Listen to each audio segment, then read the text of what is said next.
Dr. Baliga here.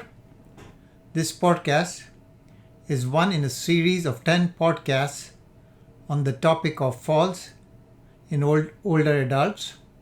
It's from an outstanding chapter in Baliga's textbook of internal medicine, available at www.mastermedfacts.com. After completing this series of 10 podcasts, the listener should have a solid foundation in managing falls in older adults.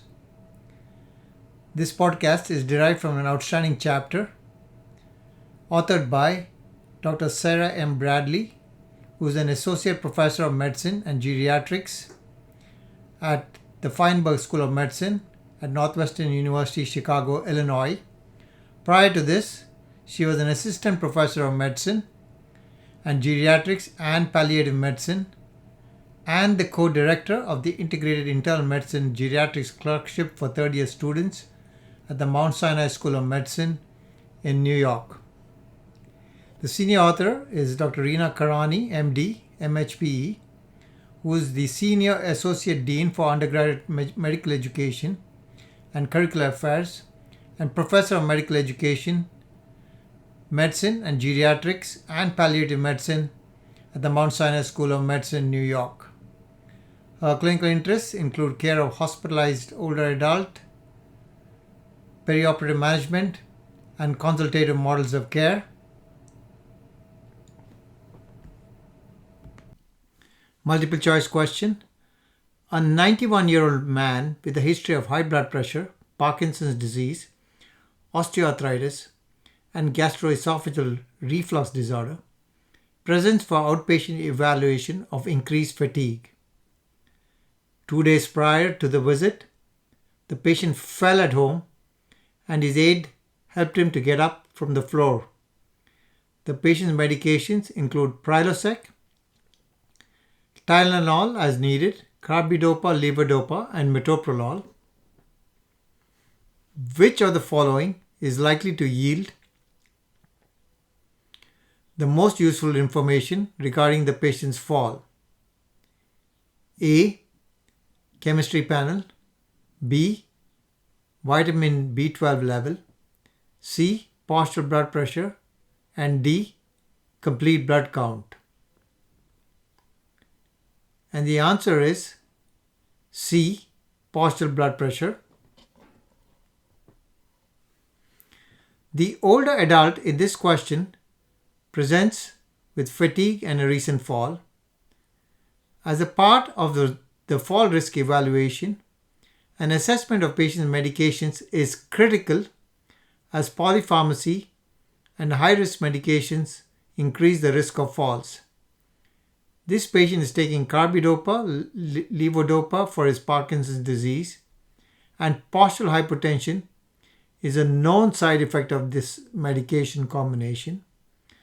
While the other answer choices may be useful at some point in the assessment of this patient, postural blood pressure will provide the most useful information regarding the most recent fall and the patient's fatigue. Multifactorial intervention for fall prevention includes identifying the risk factor, and for the risk factor, there is a provider intervention and is a component of patient education. For example, in polypharmacy, where the patient is taking more than 4 medications, the provider intervention includes review and reduce medications at every visit, particularly psychotropics, suggest non-pharmacological treatments such as diet and exercise whenever possible. The patient education component for polypharmacy includes keep an updated medication list, including over-the-counter medicines, and bring it to every visit with all healthcare providers. Use a pill box to avoid medication errors, and take vitamin D 800 international units daily. For poor balance as a risk factor, provider intervention includes refer to physical therapy for strength, balance, and gait training, recommend Tai Chi, prescribe an assistive device such as a cane or a walker, and review the patient's use of it. The patient education component for poor balance and gait instability includes use the assistive devices prescribed, wear shoes that cover the entire foot with a thin sole and a low heel, consider an emergency call device to use in case of a fall. For the risk factor of postural hypertension, provider intervention includes check orthostatic vital signs, reduce medications that may contribute to postural hypertension, and liberalize salt in patient's diet. Patient education component for postural hypertension includes drink sufficient water every day, take your time in changing positions, and try compression stockings. For vision impairment as the risk factor, provider intervention includes ask about vision problems such as difficulty driving, watching TV, or reading due to poor vision, test visual acuity, and consider ophthalmology referral. The patient education component includes have your vision checked, do not wear reading glasses when walking. The last risk factor is environmental hazards. The provider intervention is do a home visit or refer to visiting nurse to assess home safety, give patient or caregiver checklists to assess home safety. The patient education component for environmental hazards include make sure home is well lit and use night lights, install handrails on both sides of the stairs, and grab bars in bathrooms, use bath mats or non-slip strips in the bathroom, and remove slippery throw rugs. Exercise is one of the most commonly prescribed intervention to prevent falls in community dwelling older adults.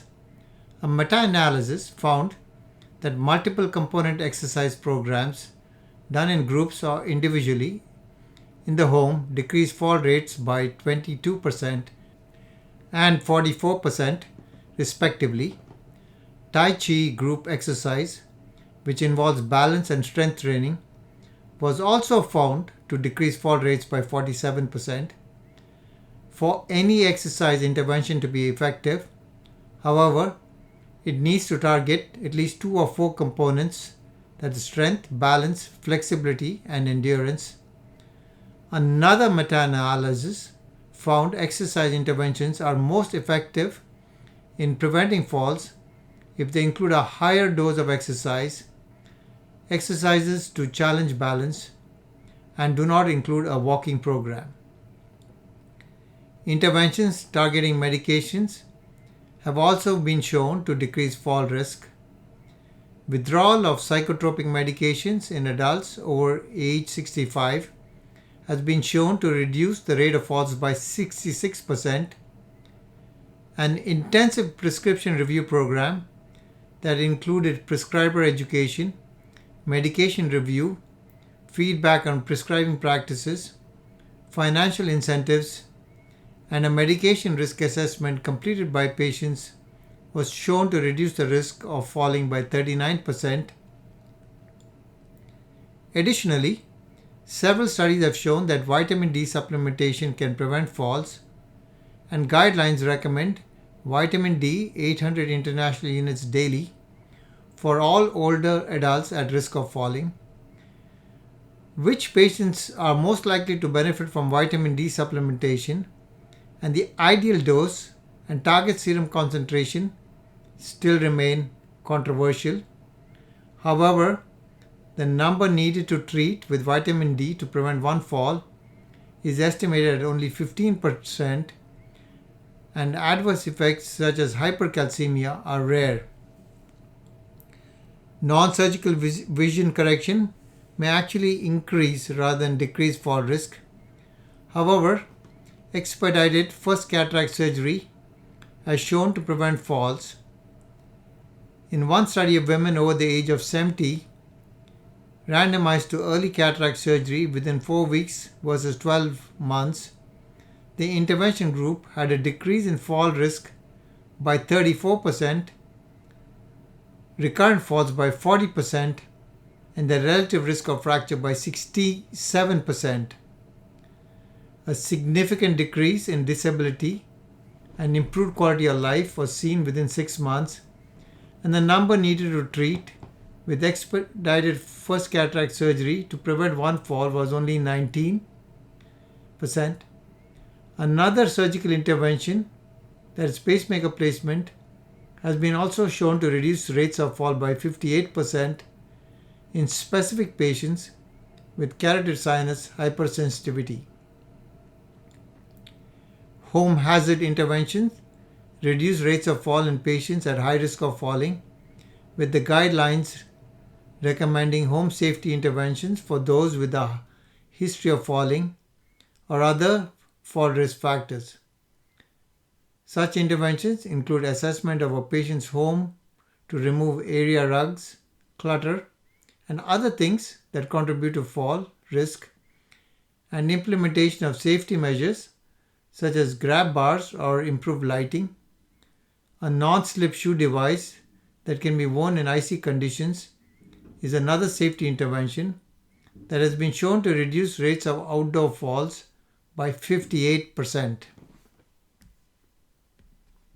This podcast on falls in older adults was from an outstanding chapter in Baliga's textbook of internal medicine, available at www.mastermedfacts.com. It's from an outstanding chapter authored by Dr. Sara M Bradley, MD, who is a faculty physician at Northwestern University Feinberg School of Medicine, and Dr. Reena Karani, MD, Senior Associate Dean and Professor of Medicine and faculty physician at the Icahn School of Medicine, Mount Sinai, New York.